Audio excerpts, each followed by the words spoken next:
It all begins with a disturbing historical reference. The first documented case of hydrophobia is believed to have occurred around 2,300 years ago. Hydrophobia is an intense fear of water that can appear as a psychological disorder known as aquaphobia, or far more commonly and dangerously as one of the most severe symptoms of rabies. In this case, the infected person or animal suffers extremely painful spasms when trying to drink, or even when simply seeing water, as a direct result of the virus attacking the central nervous system. In chimpanzees, this condition can trigger drastic behavioral changes, turning them impulsive, violent, and highly aggressive, capable of attacking anyone who crosses their path. This is how the movie begins. In the middle of thick darkness, surrounded by branches and dense bushes, a kind-looking veterinarian appears, visibly upbeat. He arrives with what seems like a simple mission: give a vaccine to a chimp named Ben. Little Ben, who at first glance looks cute and harmless, waits calmly, almost too calmly, but that innocence lasts only seconds. Without any warning, the chimp brutally attacks the veterinarian, killing him and violently tearing apart his face in a moment that's as sudden as it is deeply disturbing. Next, a series of news reports appears, expanding the context of the story. They mention that chimpanzees have learned to communicate using up to 300 words, which has led to them being accepted more naturally as pets inside human homes. After this informative introduction, the timeline rewinds 35 hours before the events involving the veterinarian. That's when we meet Lucy, a young woman boarding a plane bound for Hawaii, heading back home. During the flight, a guy accidentally trips and bumps into her while Lucy is talking on the phone with her sister. The guy picks up his teddy bear, laughs, apologizes, and the moment doesn't seem important at all right then. Lucy resumes the conversation with her sister Erin, who we see at home living with a chimpanzee. Erin tells her that everything is ready for her arrival. After the call ends, Lucy talks with her best friend Kate, with plans to spend the weekend at her house. Shortly after, a friend of Kate named Hannah shows up and starts talking to Phil, the friend of the guy who bumped into Lucy, named Drew, who helps her carry her luggage. Hannah, clearly interested, asks him for his phone number. Once they're in their seats, Hannah tells Lucy that she's sitting in her assigned spot and decides to take the middle seat so she can talk to both of them during the flight. When they finally arrive at their destination, Kate's brother is waiting to pick them up and drive them to Lucy's house. During the ride, it becomes clear that he's subtly flirting with Hannah, a situation that makes Lucy visibly uncomfortable and hints at tensions that will slowly build later in the story. They all eventually head to Lucy's house. There, Lucy reunites with her father Adam, who is deaf and communicates through sign language. At that moment, Adam is in the middle of a conversation about a possible publishing deal for his book, a deal he hasn't been able to close yet. Despite his frustration, his mood completely changes when he sees his daughter arrive, becoming visibly emotional and happy about the reunion. Shortly after, Kate formally introduces Hannah to Lucy's father and explains that they'll be spending the weekend staying at the house. Later on, Kate's brother arrives, and it becomes clear that Lucy feels a special attraction toward him, something noticeable in both her behavior and the way she looks at him. Later on, Lucy meets up with her sister Erin, who's clearly upset and holding on to some resentment. Lucy was gone for a long time, and Erin felt completely alone during that period. To ease the tension, Lucy hands a teddy bear to the chimpanzee, the same one we saw earlier on the plane, which lightens the mood and creates a brief moment of connection between the sisters. That's when it's revealed that the chimp uses Erin's tablet to communicate through an app that turns written messages into spoken words. Ben, the chimp, already knows how to use it perfectly, allowing him to interact with his owners in a surprisingly smooth way. They then properly introduce Ben to Lucy, since Kate, her best friend for years, and Kate's brother are already familiar with him. Later on, Hannah takes a short walk through the house and stops to look at several photos of Lucy. That's when Kate's brother shows up and tells her that Lucy's mother passed away some time ago. He also explains that she was a primatologist, a scientist dedicated to studying primates, their evolution, biology, anatomy, and social behavior, using fields like biology, anthropology, and psychology to better understand these species and their relationship with humans. It was actually her who back in the day brought Ben into the house. After that reveal, Kate's brother offers Hannah a cigarette in a clearly flirtatious tone, and after a brief exchange, walks away, leaving her alone and lost in thought in the quiet hallway. Following that moment, Hannah decides to explore the house more carefully and eventually makes her way to the pool, a massive silent pool that dominates the outside of the property. Suddenly, the chimp appears right beside her. When Ben locks his eyes on the water, it becomes painfully clear that he's suffering from hydrophobia, an unmistakable symptom of rabies. The animal starts showing alarming signs: excessive sweating, uncontrollable drooling, and labored breathing. Ben reaches out his hand toward Hannah, and when she cautiously offers hers, he violently tries to bite her. Right then, Adam shows up and manages to control the chimp using a whistle, quickly leading him away. He then calms Hannah down, explaining that Ben reacted that way because she's a stranger to him, and suggests it would be best for her to go rest. Later on, as Adam walks Ben toward his small enclosure, surrounded by thick vegetation and bushes, the same one we saw at the beginning of the movie, he discovers the lifeless body of an animal, apparently a mongoose. Alarmed, Adam asks Ben if he got into a fight with any of the animals nearby. Taking a closer look, he notices the chimp has a bite mark, which pushes him to make an immediate decision: lock Ben in his cage as a precaution. The next morning, Adam tells his children that a mongoose got into Ben's enclosure and bit him. Just to be safe, he sent the animal's body to be tested since there's a chance it could have passed on a disease. He also explains that he's going to call veterinarian Lamster to check on Ben as soon as possible, and that for now, Ben will stay locked up. The moment turns emotional as everyone hugs like a close family because Adam has to leave for a few days due to work and says goodbye before heading out. Hours later, with him gone, we see the young group start to relax and have fun in the pool. Later on, Hannah grows noticeably closer to Kate's brother, sparking obvious jealousy in Lucy. Uncomfortable with the situation, Lucy steps in and suggests that Hannah call the cute guys they met on the plane, the ones she liked so much. Hannah, in a defiant tone, dares Lucy to do it herself. Without thinking twice, Lucy accepts the challenge and makes the call, setting off a new wave of tension between them. Not long after, Kate's mom calls to remind her to feed the fish, but Lucy is the one who answers. During the call, Kate suddenly starts feeling sick and ends up throwing up, so they hang up right away. Lucy helps her to her room and gets her to lie down so she can rest for a bit. In that moment, their bond really shows when we see they share a split heart necklace, a symbol of their deep friendship and all the years they've spent together as best friends. Later on, Hannah talks alone with Kate's brother. She tells him that Lucy keeps trying to impress him, but he makes it clear that he only sees her as a little sister and would never be with her. To make his point even stronger, he leans in and kisses Hannah, and the two of them end up kissing intensely, completely unaware that Lucy is watching from behind, silently witnessing the moment and clearly hurt by what she sees. Meanwhile, Dr. Lambert arrives at the house to examine little Ben. The chimp is extremely frightened and agitated, and this moment directly connects to the scene we saw at the very beginning of the movie. Right after that, the story shifts focus again and shows Kate, who's starting to feel a bit better. She wakes up and walks through the house looking for some fresh air, but along the way, she finds the teddy bear. At that exact moment, Ben appears, but he's not acting like himself anymore. He seems strange, hostile, staring at her with an aggressive look. Terrified, Kate hides and immediately calls Lucy for help. When Lucy comes downstairs to find her, Ben is already gone. Suddenly, they hear screams coming from the pool, so they run toward the sound. When they arrive, Ben seems to calm down for a moment, but Kate's brother notices the chimp is still acting dangerously. After a few seconds of hesitation, he slowly grabs a rope, planning to tie him up. Ben fights back and struggles, but in the end, Lucy manages to calm him down, petting him and tricking him just enough to let them tie him up. In the middle of a tense silence, they try to reach veterinarian Lambert, only to realize the phone ringing is coming from inside Ben's cage. That's when Aaron arrives and is shocked to see the chimp tied up, but Ben bites through the rope, snaps it, and frees himself. In seconds, he lunges straight at Aaron and attacks her, unleashing pure chaos and marking a major turning point in the story. They can't stop him, and with no way to face him head-on, they make a desperate choice: jump into the pool. Ben watches them closely, pacing back and forth, blocking every possible way out of the water. At one point, the chimp moves to the far side, seemingly leaving an opening to escape. But on the other end, there's a sheer drop straight into the ocean packed with sharp rocks, making that route impossible. That's when Kate's brother Nick comes up with a risky plan: push Ben into the abyss. Determined, he swims toward the chimp and manages to shove him. For a brief second, it looks like it worked, but it didn't. Ben grabs onto the edge at the last moment and is left hanging, swinging dangerously over the void. Taking advantage of a split second when Nick lets his guard down, the chimp launches himself up with brutal strength and yanks him hard, slamming Nick violently onto the ground. The impact is devastating. His head shatters on contact, killing him instantly in a graphic, horrifying moment. Nick's death sends the girls into total shock, especially Kate, who freezes, completely broken by what she's just witnessed. Ben doesn't run. Instead, he keeps pushing them further into terror. He lets out a disturbing, almost mocking laugh while drooling uncontrollably, confirming their worst fear. The chimp is infected with rabies.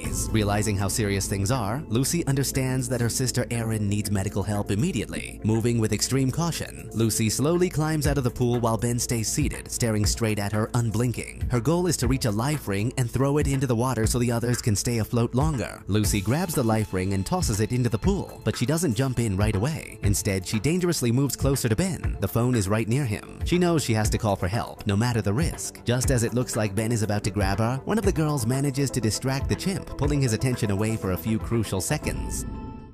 That distraction gives Lucy just enough time to grab the phone and dive back into the pool. But when they try to call for help, they realize the screen cracked during the chaos earlier, and the keypad doesn't work. Panicking, they open the recent calls list and dial the last number on it. To their disbelief, the call connects to the guys from the plane, who are in the middle of a party, totally unaware of the nightmare unfolding on the other end of the line. Lucy and her friend beg for help, but the guys brush it off. They just want to have fun and think it's all a sick joke. In the middle of that frustration, Ben manages to swing across the hanging hanging lights above the pool and suddenly lunges at Hannah, violently ripping out part of her hair. Terrified, Erin asks why Ben is acting like this. That's when Lucy, torn between fear and resignation, says something chilling. Ben isn't really in that body anymore, hinting that something darker has taken control of him. At the same time, we cut to Adam signing copies of his book at an event. Right then, he gets a call from the veterinarian, but he chooses to hang up.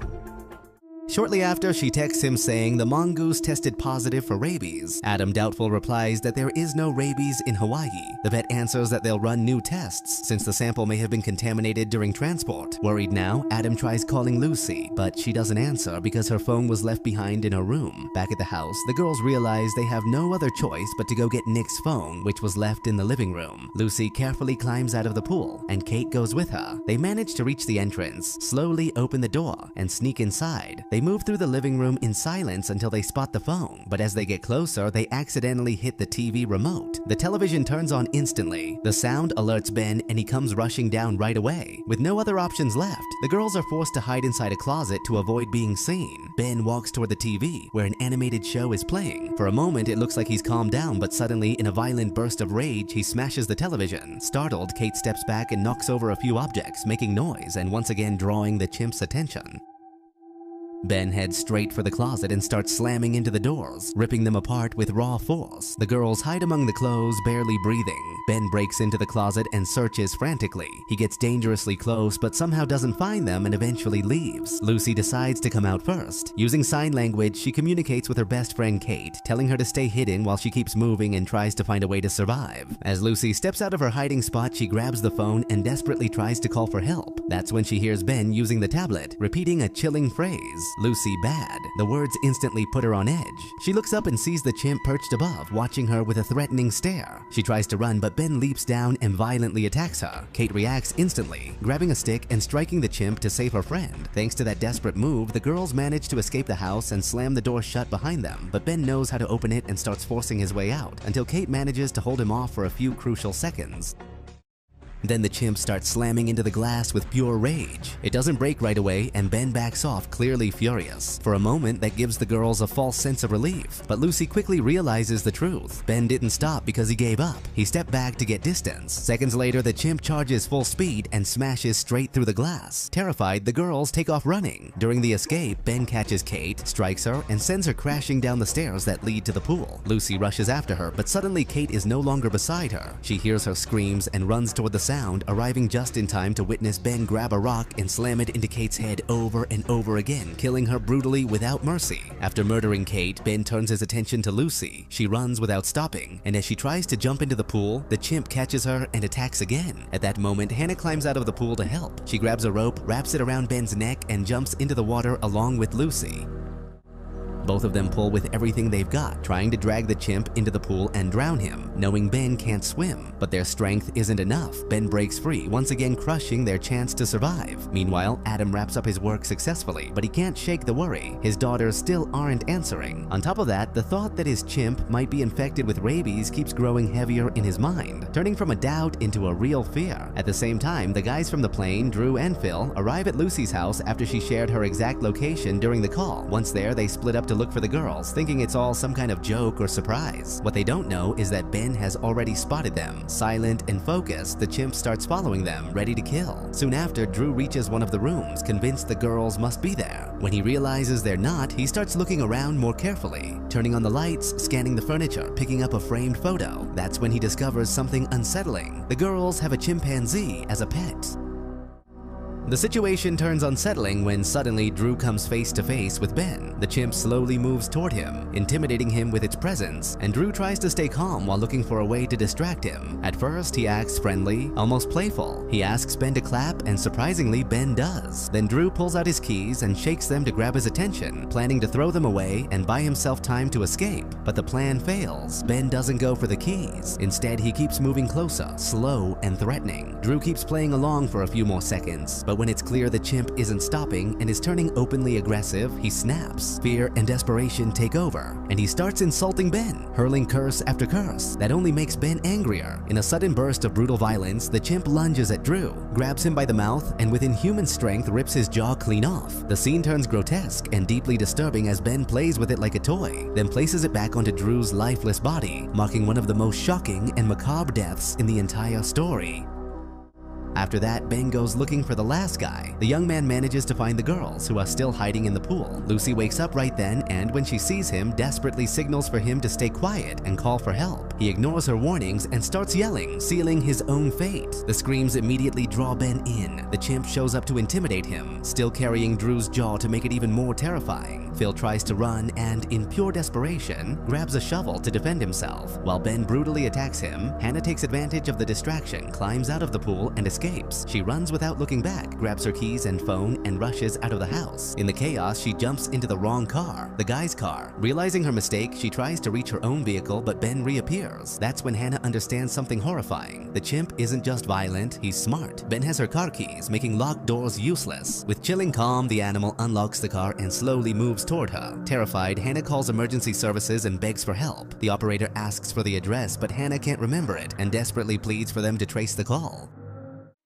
Right then, the chimp opens the trunk and climbs into the car. Even as Hannah desperately tries to escape, the animal catches her, violently drags her inside the vehicle, and kills her without mercy. The scene ends with the car completely covered in blood. Back with Lucy, she finally climbs out of the pool and heads toward the house. She doesn't notice the debris scattered across the floor and steps on a shard of glass, sending a sharp wave of pain through her foot and forcing out a cry she barely manages to hold back. Still, it's already too late. Ben is there and launches into another attack. At that exact moment, Lucy's father, Adam, arrives home. Hearing the car, Ben gets distracted and runs after him. Even wounded, Lucy tries to follow, desperate to warn her father. Adam walks into the house and finds the place completely trashed. Disoriented, he heads to the dining area and with unsettling calm grabs a slice of pizza, completely unaware that Lucy is right behind him, trying to get his attention. In that moment, Ben reappears, lunges at Lucy and attacks her again. Adam, oblivious to what's happening, doesn't notice a thing and goes upstairs, leaving his daughter once more at the mercy of the chimp. Lucy manages to pull away from Ben for a moment. He suddenly seems calm again, slowly walking toward her in a way that feels almost familiar. He takes her hand like he recognizes her, but it's all a lie. In a split second, the chimp violently snaps Lucy's wrist. Fighting through the pain and panic, Lucy presses down on one of Ben's open wounds and manages to crawl underneath a couch. Still, Ben doesn't give up and keeps trying to reach her, raging even harder. That's when Aaron appears and manages to draw the chimp's attention. Ben immediately charges at her. Lucy knows Ben is far stronger now and infected with rabies, so she gathers whatever strength she has left to stop him and save her sister. Meanwhile, Adam discovers Drew's remains and instantly realizes the truth. Horrified, he runs through the house, desperate to find his daughters. At the same time, Ben viciously attacks Lucy again, and just as it looks like he's about to kill her, Adam arrives and tries to distract the chimp with his whistle. But the sound doesn't calm Ben at all. He backs off Lucy only to launch himself at Adam with even more brutal force. Adam still stands his ground, fighting to protect his daughters, but Ben is far stronger, and it looks like he's about to kill him.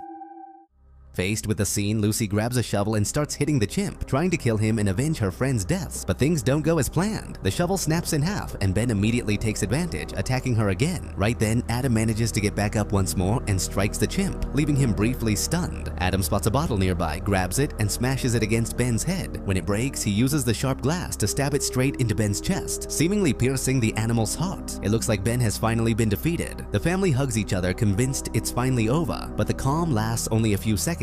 Ben slowly gets back up and charges one last time at the family. Lucy realizes what's happening and, in a moment of pure sacrifice, pushes her father and sister aside, ready to take the attack herself. They fall, but at the final moment, Adam grabs Lucy's hand. In the end, it's Ben who falls, crashing onto a wooden structure that impales him completely, ending his life once and for all. Shortly after, the police arrive, having managed to trace the call. Erin is rushed to the hospital to receive treatment for rabies, and the doctors confirm that she's going to recover. Adam and Lucy hug each other, exhausted and still in shock after everything they've been through. Suddenly, Lucy hears the tablet Ben used to communicate, repeating the phrase, "Lucy bad," which startles her, until she realizes it's just one of the officers messing with the device. And that's how this terrifying story comes to an end. If you enjoyed the video, don't forget to drop a like and subscribe to the channel. That's it for today. See you next time.